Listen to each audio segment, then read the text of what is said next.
Hi, everyone, and welcome back to another episode of our English Learning podcast. I'm Jennifer, and as always, I'm joined by my wonderful co-host, Elizabeth. How are you today, Elizabeth? Hi, Jennifer. I'm doing great, thanks. Today's topic is one that has sparked heated debate for decades. Should the death penalty be abolished in the United States? The death penalty, or capital punishment, is one of the most controversial issues in the American legal system. Supporters argue that it's necessary for the most heinous crimes, while opponents believe it's an inhumane and outdated practice. Today, we're going to dive into the arguments on both sides of this debate and explore whether the death penalty should be abolished. That's right, Elizabeth. This is a topic that touches on fundamental questions about justice, ethics, and human rights.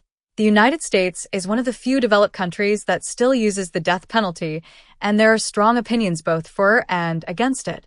We'll be looking at the key arguments for keeping the death penalty, as well as the reasons why many believe it's time to abolish it.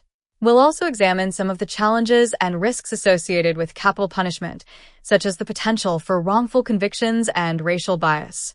Exactly. And for our listeners out there, we'd love to hear your thoughts on this topic. Do you think the death penalty should be abolished in the United States, or do you believe it still has a place in our justice system? Share your opinions with us, and we might even feature them in a future episode. So, Jennifer, let's start by discussing the history of the death penalty in the U.S. How did capital punishment come to be, and how has it evolved over time? Well, Elizabeth, the death penalty has a long and complicated history in the United States. It was first introduced by European settlers in the 1600s, and over the years, it became a common punishment for a wide range of crimes. In the early days, the death penalty was used for offenses like murder, theft, and even blasphemy. However, as the country evolved, so did the legal system, and the use of the death penalty became more restricted. That's right, Jennifer.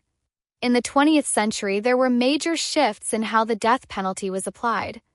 In 1972, the U.S. Supreme Court effectively suspended the death penalty in the case of Furman v. Georgia, ruling that the way it was being carried out was unconstitutional because it was applied in an arbitrary and discriminatory manner. However, this ruling didn't last long, and in 1976, the court reinstated the death penalty in the case of Gregg v. Georgia, allowing states to resume executions as long as they followed certain guidelines to ensure fairness. Exactly, Elizabeth. Since then, the death penalty has been used in some states, but not in others. Today, 27 states still have the death penalty, while 23 states have abolished it. However, even in states where it's legal, the use of the death penalty has become much less common. There are fewer executions today than in previous decades, and public opinion on the issue has shifted, with more people questioning whether the death penalty is really necessary or just. Absolutely, Jennifer. The debate around the death penalty is deeply rooted in questions of morality and justice. Supporters of capital punishment argue that it serves as a necessary deterrent for the most serious crimes, such as murder. They believe that the death penalty provides justice for victims and their families, and that some crimes are so heinous that the only appropriate punishment is death. What are some of the key arguments in favor of keeping the death penalty? Well, Elizabeth, one of the main arguments in favor of the death penalty is that it serves as a deterrent to crime. Supporters believe that the threat of being executed can prevent people from committing serious offenses like murder. The idea is that if criminals know they could face the death penalty, they'll think twice before committing a crime. Proponents argue that this helps keep communities safer by discouraging violent behavior. That's such an important point, Jennifer. The idea of the death penalty as a deterrent has been a key part of the argument for keeping it in place. Supporters often point to the need for strong, visible consequences for the most serious crimes. They argue that if the death penalty is abolished, there's a risk that criminals will feel emboldened to commit violent acts because they no longer face the ultimate punishment. Exactly, Elizabeth. Another argument in favor of the death penalty is the belief that it provides justice for victims and their families. For many families who have lost loved ones to violent crime, the death penalty is seen as a way to bring closure and ensure that the person responsible is held fully accountable for their actions. They argue that certain crimes, such as mass shootings, terrorism, or the murder of children, are so horrific that the only fitting punishment is death. Absolutely, Jennifer. For some, the death penalty is not just about deterrence but about retribution, the idea that the punishment should fit the crime. In the case of murder, the argument is that if someone takes another person's life, they should forfeit their own. Supporters of the death penalty believe that this is a matter of moral justice and that anything less than the death penalty for the worst offenders would diminish the value of the lives they took. Exactly, Elizabeth. And beyond questions of justice and deterrence, some supporters of the death penalty argue that it can provide closure for the families of victims. For many, knowing that the person who committed the crime has been executed brings a sense of finality and justice that other forms of punishment, like life imprisonment, don't provide. They argue that the death penalty helps families move on and heal from their loss. That's such a great point, Jennifer. For some families, the death penalty represents accountability and ensures that the criminal won't ever have the chance to harm anyone else. The finality of the death penalty provides a sense of closure that other forms of punishment might not. So, from the perspective of those who support the death penalty, the key arguments are that it serves as a deterrent to crime, provides justice for victims, and brings closure to families. But, of course, not everyone agrees with this approach. Let's now talk about the arguments for abolishing the death penalty. What are some of the concerns that people have about capital punishment? Well, Jennifer, one of the biggest arguments against the death penalty is the risk of executing an innocent person. No justice system is perfect, and there have been cases where people were wrongfully convicted and sentenced to death, only to be exonerated years later, sometimes after they've already been executed. This possibility raises serious ethical concerns, as the death penalty is irreversible. Once someone is executed, there's no way to correct a wrongful conviction. That's such an important point, Elizabeth.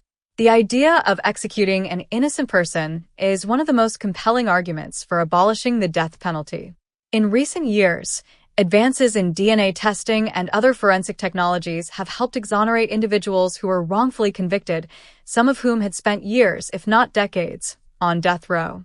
These cases highlight the fallibility of the criminal justice system and raise questions about whether the risk of a wrongful execution is too great to justify keeping the death penalty in place. Absolutely, Jennifer. And beyond the risk of wrongful convictions, there's also the issue of racial disparities in the application of the death penalty. Studies have shown that people of color, particularly Black and Latino individuals, are disproportionately sentenced to death compared to their white counterparts, especially when the victim is white. This raises concerns about racial bias in the justice system and whether the death penalty is being applied fairly and equitably. That's such an important concern, Elizabeth. The racial bias in death penalty cases is well documented. According to the Death Penalty Information Center, in cases where the victim is white, defendants of color are far more likely to be sentenced to death than if the victim is Black or Latino. This racial disparity has led many to argue that the death penalty is inherently unjust and that it perpetuates racial inequality within the criminal justice system. Exactly, Jennifer.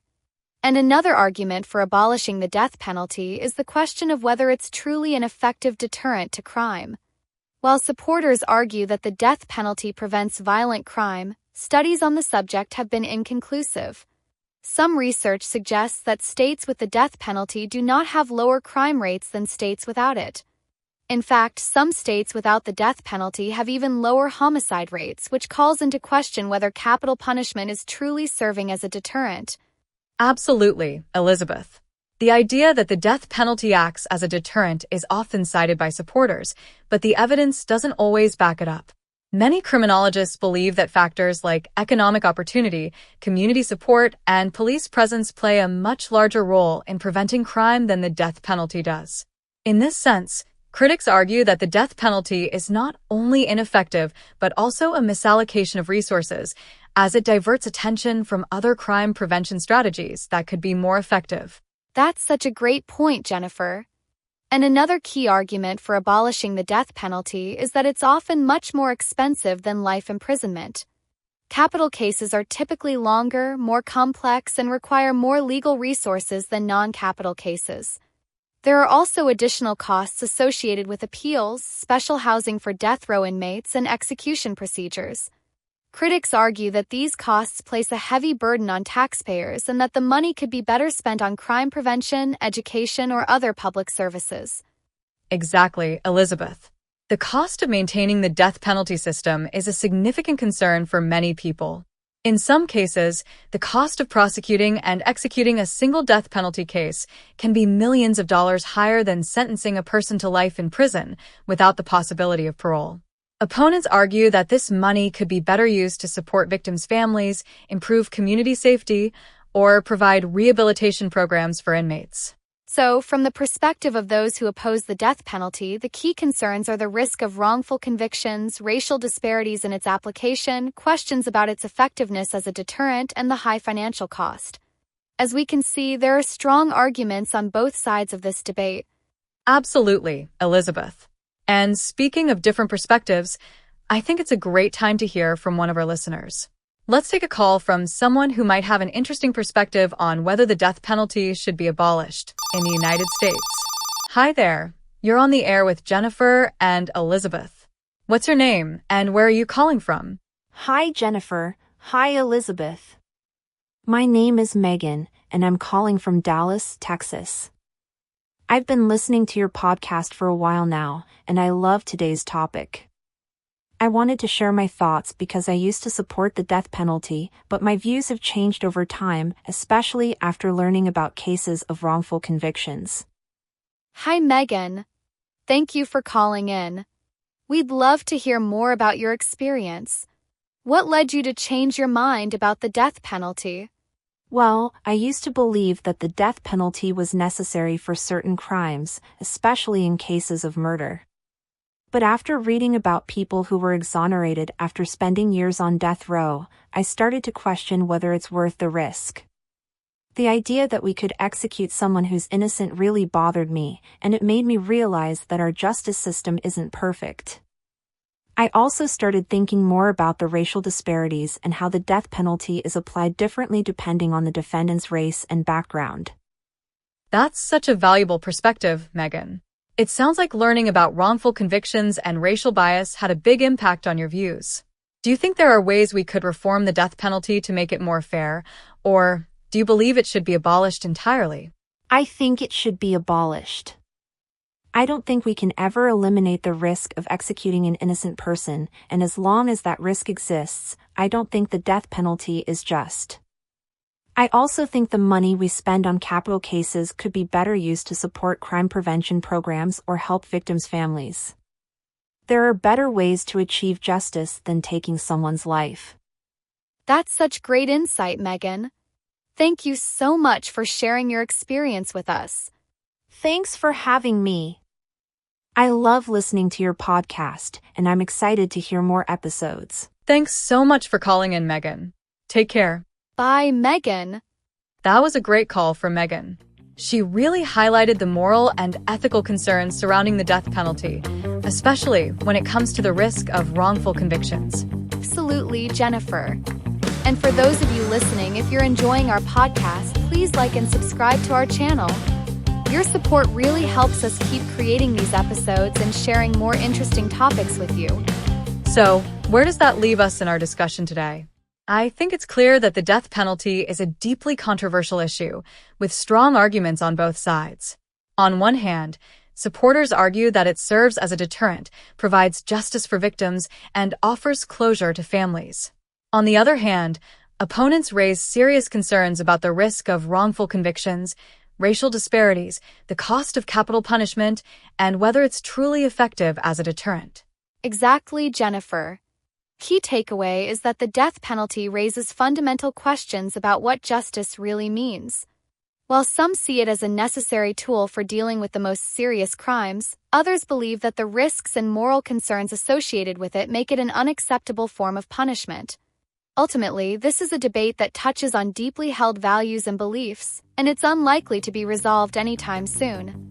We hope today's discussion has given you some new insights into the question of whether the death penalty should be abolished in the United States. Thank you so much for joining us today. Yes, thank you for listening. We're always here to share new insights and help you learn English while exploring important topics like this one. Keep listening, keep learning, and we'll see you in the next episode. Bye for now, everyone. And remember, justice is not just about punishment. It's about fairness, equity, and protecting human rights.